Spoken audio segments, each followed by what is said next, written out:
ఇటీవలే వరుస విజయాలతో కింగ్ ఖాన్ షారుఖ్ ఖాన్ కంబ్యాక్ అదరగొట్టాడు. ఇక అన్ని శుభశకనాలే అంటూ అభిమానులు జోష్ మీద ఉన్నారు. ఖాన్ తదుపరి చిత్రాలు వరుసగా పాన్ ఇండియా చిత్రాల్లో నటించే ఛాన్స్ ఉందని చెప్తున్నారు.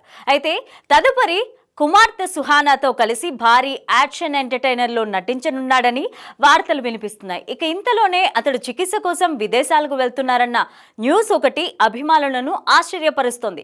తమ ఫేవరెట్ షారుఖ్ ఖాన్ కు అత్యవసరంగా కంటి చికిత్స అవసరమని నేటి ఉదయం అమెరికాకు వెళ్తున్నారని వార్తలు వచ్చాయి.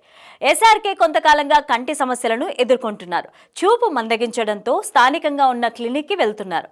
ఒక టాప్ కంటి సర్జన్ ని సంప్రదించారు. ఆయన కంటికి సంబంధించిన సమస్య మెరుగవలేదు. అయితే చికిత్స జరిగిన చూపు మరింత దెబ్బతినడంతో అతనికి అమెరికాలో ఆసుపత్రికి తరలించారని డాక్టర్లు సూచించారు. అయితే షారుఖ్ ఖాన్ తో పాటు అతడి భార్య గౌరీ ఖాన్, కుమారుడు ఆర్యన్ ఖాన్ కూడా వెళ్లారు. ఈ ఏడాది ప్రారంభంలో కోల్కతాలో జరిగిన ఐపీఎల్ మ్యాచ్ ని వీక్షించిన తరువాత హీట్ స్ట్రోక్ కి గురైన షారుఖ్ హెడ్లైన్స్ లోకి వచ్చారు.